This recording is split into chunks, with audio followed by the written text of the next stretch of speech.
জীবন সবসময় একই রকম থাকে না। সুখের পর দুঃখ আসে, আলোর পরে অন্ধকার। ভগবান কখনো হঠাৎ শাস্তি দেন না, তিনি আগেই তার সন্তানদের সতর্ক করে দেন। যারা সংকেতগুলো বুঝে নেয় তারা খারাপ সময় এড়িয়ে যেতে পারে অথবা মানসিকভাবে শক্ত হয়ে দাঁড়াতে পারে। মন অস্থির হওয়া ও অকারণ উদ্বেগ, হঠাৎ করে মন ভারী হয়ে ওঠা, ছোট বিষয়ে দুশ্চিন্তা বাড়া, কোনো কারণ না থাকলেও ভেতরে অস্থিরতা অনুভূতি, এটি ভগবানের ইঙ্গিত যে মন পরিষ্কার হও, আমি তোমাকে প্রস্তুত করছি। এর সমাধান জপ, ধ্যান, শ্বাস প্রশ্বাসের অনুশীলন। যেমন অর্জুনের বিষাদ। মহাভারতের যুদ্ধক্ষেত্রে অর্জুনের মন হঠাৎ অস্থির হয়ে উঠেছিল। তিনি বলেছিলেন, হাত কাঁপছে, গল শুকিয়ে যাচ্ছে, মন স্থির থাকতে চাইছে না। এটাই ছিল খারাপ সময়ের আগে সংকেত, এক মহাযুদ্ধের সূচনা। কিন্তু ভগবান শ্রীকৃষ্ণ তাকে জানান, এই অস্থিরতা আসলে আত্মজাগরণের ডাক, যা তোমাকে বড় সত্য উপলব্ধিতে নিয়ে যাবে। বার্তা: মন অস্থির হলে ভয় নয়, বরং ঈশ্বরের কথা শোনো। দ্বিতীয় সংকেত: কাছের মানুষদের দূরে সরে যাওয়া, সম্পর্কের ভুল বোঝাবুঝি হঠাৎ বেড়ে যাওয়া, যাদের ওপর ভরসা ছিল তারা দূরে চলে যাওয়া।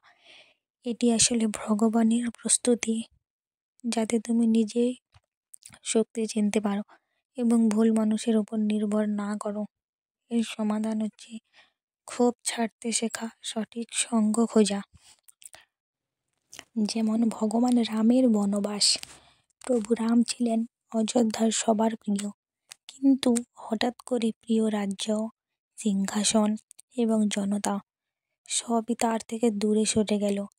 এটাই ছিল তার জীবনে কঠিন সময়ের আগে ভগবানের প্রদত্ত সংকেত। সেই বিচ্ছেদই তাকে চারিত্রিক শক্তি ও দায়িত্বের জন্য প্রস্তুত করে। কেউ দূরে গেলে বুঝতে হবে নতুন সময় শুরু হতে চলেছে। তৃতীয় সংকেত: বারবার ব্যর্থতা ও বাধা। পরিকল্পনায় ভেঙে পড়া, কাজে অকারণে দেরি হওয়া, পথ বন্ধ হয়ে যাওয়া, কিন্তু ভেতরে বার্তা আসা, একটু থামো।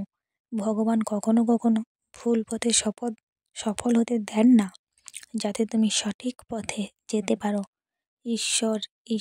ঈশ্বরাকে ধৈর্য দিয়ে গ্রহণ করা উচিত। যেমন ভগবান শ্রীকৃষ্ণের গোবর্ধন রক্ষার লীলা।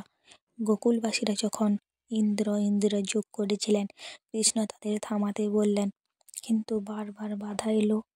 লোকেরা শোনাশুনি, মেঘ নেমে এলো, বন্যা শুরু হলো। তখন সবাই বুঝলো এই ব্যর্থতা আসলে ভুল পথের সংকেত। কৃষ্ণের কথাই সঠিক ছিল। এরপর কৃষ্ণ গোবর্ধন তুলে গোকুলবাসীদের রক্ষা করলেন। যেখানে বাধা বারবার আসে, সেখানে ভগবান বলেছেন, পথটা পাল্টাও, জীবনটা নয়। 4 নম্বর সংকেত: শরীরে শক্তি কমে আসা, ক্লান্তি, অগ্রহীনতা বা অলসতা হঠাৎ বেড়ে যাওয়া। অনেক সময় এটি ডিস্ট্রিক্ট পিরিয়ড। ভগবান তোমাকে থামাতে চাইছেন, যাতে তুমি নিজের যত্ন নাও, বিশ্রাম, ধ্যান, প্রকৃতির সংস্পর্শে। যেমন ধ্রুবের তপস্যা। ধ্রুব রাজপুত্র যখন তপস্যা শুরু করেন, প্রথম দিকে তার শরীর দুর্বল হয়ে পড়েছিল, শ্বাস কম গিয়েছিল, শক্তি কম ছিল। কিন্তু তিনি বুঝলেন, দুর্বলতা মানে ভগবানের পরীক্ষা। তপস্যার শেষে ভগবান বিষ্ণু তার সামনে প্রকাশিত হন। শরীর দুর্বল হলে কখনো কখনো ভগবান তোমাকে থামাতে বলেন, অন্তরের শক্তি জাগ্রত করো। নম্বর সংকেত: পুরনো স্মৃতি, ভুল বা গোপন অনুভূতি ভেসে ওঠা। বহুদিনের ভুল আচরণ বা অনুশোচনা মনে পড়া, হঠাৎ নিজের ত্রুটি চোখে পড়া। ভগবান সংকেত দেন, নিজেকে শুদ্ধ করো, বড় পরীক্ষার সামনে।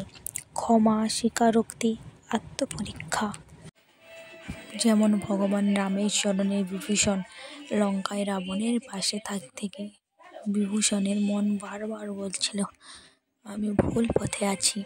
পুরানো ভুল, রাবণের দোষ, নিজের দ্বিধা, সব স্মৃতি বারবার ফিরে আসছিল। এটাই ছিল সংকেত যে খারাপ সময় আসছে এবং তাকে ঠিক সিদ্ধান্ত নিতে হবে।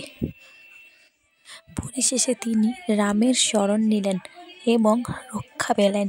যখন পুরনো স্মৃতি জাগে বুঝবেন পরিবর্তনের সময় এসেছে। নম্বর সংকেত: আশেপাশে নেতিবাচক মানুষের সংখ্যা বাড়া, হঠাৎ করে নেগেটিভ মন্তব্য, হিংসা বা সমালোচনা বেড়ে যাওয়া। এটি ভগবানের ইঙ্গিত যে তুমি আলোর পথে আছো, তাই অন্ধকার তোমাকে আটকাতে চায়। সমাধান: শক্ত সীমাহীন তৈরি করা ইতিবাচক শক্তির সঙ্গে থাকা। যেমন পাণ্ডবদের চারিদিকে শত্রুর বৃদ্ধি।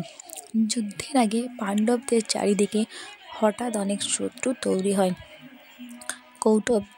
কৌরবদের হিংসা, ধ্রুবরাষ্ট্রের পক্ষপাত, দুঃশাসনের নিষ্ঠুরতা, শকুনির ষড়যন্ত্র।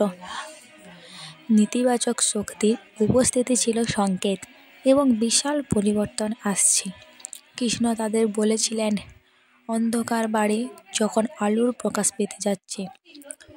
নেগেটিভ মানুষ বাড়লে বুঝবেন আপনি আপনার আলোতে এগিয়ে যাচ্ছেন। 7 নম্বর সংকেত: ভেতর থেকে একটি অদৃশ্য গাইডেন্স আসা। মন বলছে এটি করো না বা এই পথটা নাও। স্বপ্নে বা ধ্যানে ইঙ্গিত পাওয়া, এটি সবচেয়ে স্পষ্ট সংকেত ভগবান নিজেই তোমাকে পরিচালনা করছে। নিজের অন্তরে কণ্ঠে বিশ্বাস করো। যেমন প্রহ্লাদের অন্তরে ঈশ্বরের স্মরণ। হিরণ্যকশিপুর রাজ্য প্রহ্লাদ একা, চারিদিকে অত্যাচার, কিন্তু তার অন্তরে এক দৃশ্য কণ্ঠ বারবার বলতো, ভয় পেও না, আমি আছি। কোনো মত্ত মানুষের কণ্ঠ নয়, এটি ছিল স্বয়ং ভগবান নারায়ণের ইঙ্গিত। শেষে নরসিংহ রূপে ভগবান এসে তাকে রক্ষা করেন। যখন হৃদয়ের ভিতর থেকে স্পষ্ট দিক নির্দেশন আসে, জেনে নাও ভগবান কথা বলছেন। এই 7টি সংকেত আজও আমাদের জীবনে দেখা যায়। শাস্ত্র বলে ভগবান কখনো হঠাৎ ঝড় পাঠান না, আগে বাতাস বদলে দেন। যারা সেই বাতাসের পরিবর্তন বোঝে তারা খারাপ সময়কে শক্তিতে পরিণত করতে পারে। খারাপ সময় আসার আগে ভগবান সবসময় সংকেত দেন। যারা সচেতন তারা সংকেত দেখে জীবন ঠিক করে নেয়। ভগবান বলে, ভয় পেও না, আমি তোমার সঙ্গেই আছি। খারাপ সময় মানে শেষ নয়, বরং নতুন শুরুর প্রস্তুতি। ভিডিওটি যদি ভালো লাগে লাইক করুন, কমেন্ট করুন। জয় শ্রীকৃষ্ণের নামে জয়ধ্বনি দিয়ে দেখবেন আপনার সকল কষ্ট দুঃখ দূর হবে।